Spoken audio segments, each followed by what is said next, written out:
What is up, Earthnoids and Spacenoids? I am just a simple new type. And in this episode, we are returning to Moon Colony as we continue our coverage of Mobile Suit Moon Gundam. Last time, we learned of Carol Kasim's past. He was once a friend of Zeon Zoom Daikum, but he denounced his ideas. He denounced everything and hitched a ride to Moon, where he created a new life. Carol was killed by the cattle trying to save the colony. In this episode, Sarasa decides to go speak to the people of Arts herself, and a new mobile suit makes its way to Moon. So let's get into this. Last time, the torso of a Medusa barely made its escape. The pilot is putting out an emergency call, but he isn't getting any response. That is when he sees off in a distance a mobile suit sitting in the lotus position. It is the Dag Doll. The AMX-015-4S Dag Doll is a Neo-Zeon remnant mobile suit designed for new types. This mobile suit is the descendant of the Game-Alg and has funnels and heavy firepower. The biggest difference is the giant dome on the mobile suit's back. It can attach to the mono eye to create machine head mode. It is a super AI computer that triples the Psychomu processing power. The Game-Alg was intended to be a testing bed for Psychomu systems used by old types, but the Psychomu system is too complex. This mobile suit fixes this problem with machine head mode, but it is not recommended that an old type use it for more than 3 minutes. Even a new type for that matter. Other weapons include 4 Vulcan guns, a beam saber, an abdomen diffusion megaparticle cannon, a long beam rifle which doubles as a beam blade, a shield, 4 funnels, and 30 reflector bits. The pilot is Loose Prangle. Or Reuse, I'm not sure. I'm gonna go with Loose. This is what happens when you can't make the la sound. Everyone's confused. He says that the way that the Medusas tried to destroy the colony and failed at it was quite unsightly. He fires off his funnels and destroys what's left of the Medusa, killing his teammate. Back inside Moon, Carol happens to be alive, but is minutes away from death. They comfort him in his final moments. He tells Sarasa that Eld Moon kept a secret from her, a darkness. Renault knows that this is most likely related to Arts. He tells Yuta to protect the princess. It seems he is connected with that young girl. He needs to go out and explore the world. He understands that Yuta is indeed a new type. Acknowledging Yuta as a new type means that he was wrong about Zeon Daikum's idealism, and he says that he wishes that he could join Yuta on his future adventures. Carol lets go of Yuta's hand and passes away. Yuta says that men don't cry, but he struggles to hold back tears. Captain Gennaro points a gun at Saphira, who tells her to read the room. She wants to know where the princess is. She has no idea. They don't believe her, but she says if she were to guess, her teammates probably found her, and if they did, they would definitely take her back to the Raw Guilds. So rather than fighting Saphira, they should be chasing the princess. The GM with Minerva touches down on the Raw Guilds. That is when Luce and the Dag Doll comes rushing in and attacking with her funnels. On Moon, Saphira, Agos, and Yuta get a new type flash. The psychoplates begin moving. Elsewhere on Moon, Arts welcomes the god of calamity. On Earth, somewhere in the Arctic, or a desert, I'm not sure,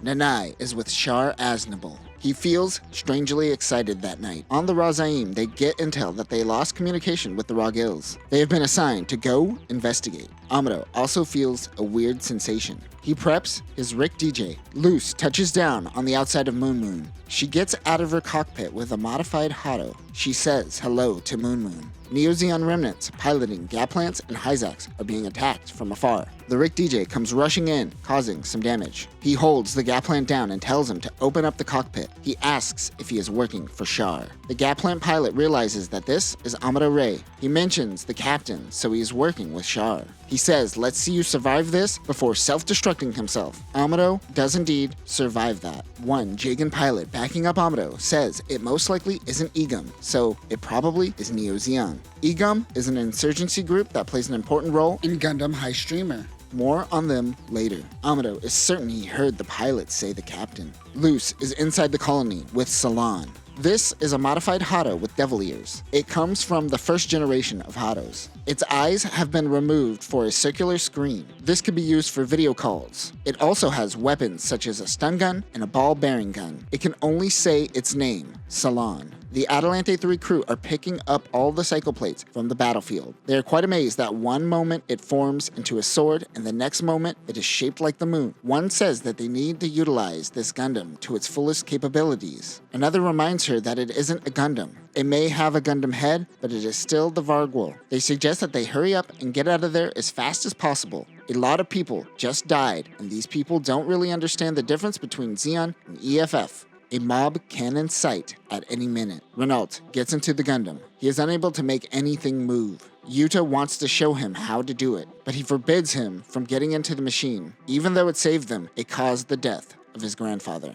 They notice that Neo Zeon is picking up the cycle plates. Renault says that the machine is theirs, but the head and plates aren't. They could get away with the plates for now, but if they come back for the giant, prevent them from taking it. Renault remembers when Arts tells him that the kid may be able to synchronize with the machines. They may need this Gundam for themselves. Sarasa calls for Renault. One of Renault's men tries to comfort Yuta by telling him they are looking for Princess Minerva. Yuta says that she is no longer on Moon. He wonders how he knows. Yuta still doesn't quite understand these new type feelings. Before dying, his grandfather called him a new type, but he still doesn't know what a new type is. In space, the Raw Gale's crew is still alive, but the ship's propulsion is wrecked. They will have to wait 3 days until backup comes. With the attack, it is only a matter of time until Neo Zeon comes for their treasure. Perhaps they should ask the people of Moon if they could use their dock. Ubaldo wants to go out and the GM Bulldog to protect the ship. Minerva is on the brig on the Raw Gills, thinking about Yuta. Renault goes to talk to Sarasa. She says, "Yeah, so apparently there's this darkness that no one has told me about. Would you like to enlighten me?" Agos is looking for the princess, with the help of some of the Light Tribe members, including Saki.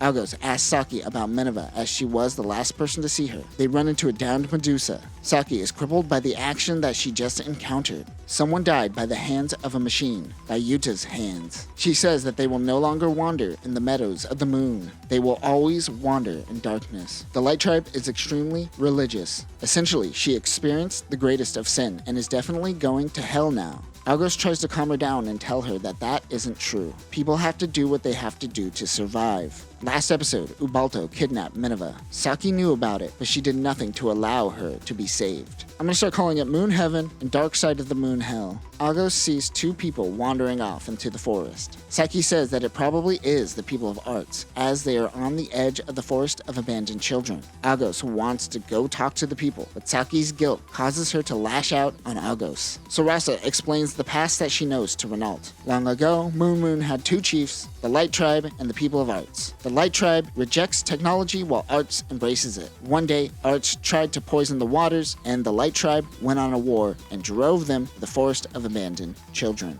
Everyone knows this, including Sarasa. The Licht family are the ones who deal with trade within the colony, but Sarasa is intentionally kept in the dark. She knows nothing. She wishes to seek an audience with Raymel, the chief of Arts. She must finally face the truth for herself. Saphira is talking shit to Captain Gennaro about losing the princess. She is tired of her nonsense and chokeslams her. She demands to know where the princess is, even though Saphira tells her she has no idea. Didn't we literally just do this scene? The Zeon soldiers can't get anywhere near the Vargol since Yuta began piloting it. Gennaro thinks that this is a forgotten colony, but Saphira thinks that this place is about to be the center of attention. They need to get out of there. Renault goes to speak with his family about Sarasa's intention with meeting with Raymel.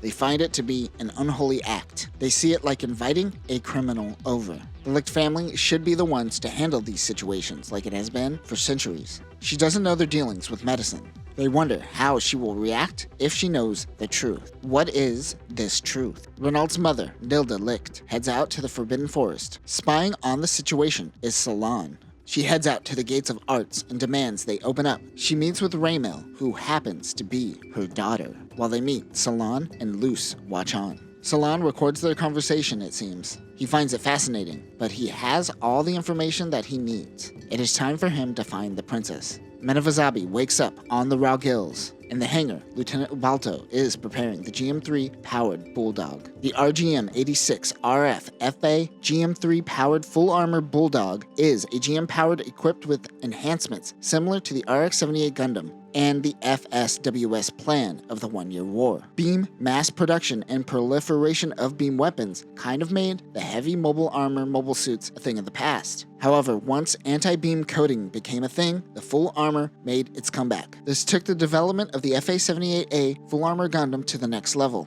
To better protect the head sensor, an added mask is fitted to detect enemy attacks. As this uses general-purpose equipment, it can be fitted with all GM3 units. However, due to it needing a skilled pilot, only a limited number was produced. This unit is commonly called Bulldog due to its appearance. It is equipped with 60mm Vulcans, a double-beam rifle, a back beam cannon, a chest missile launcher, a 12-tube shoulder missile pod, and a 6-tube leg pod. Even though he hasn't had time to do too much testing, Ubalto takes off in the Bulldog. And that will do it for this episode. We are starting to unravel the mystery that is ARTS. It seems the Licht family are more than just mere mediators. The past few issues have made the Adelante 3 crew out to be chumps. It seems that Gennaro took out all her anger on Saphira's neck. I wish someone could take out their anger on me like that. Next time, Saki tells Yuta that he is going to Moon Hell, and Luce goes to talk to the people of ARTS. But that will do it for now, new types. Remember, you are watching this on YouTube, which means you are using machines and going to Moon Hell. Peace.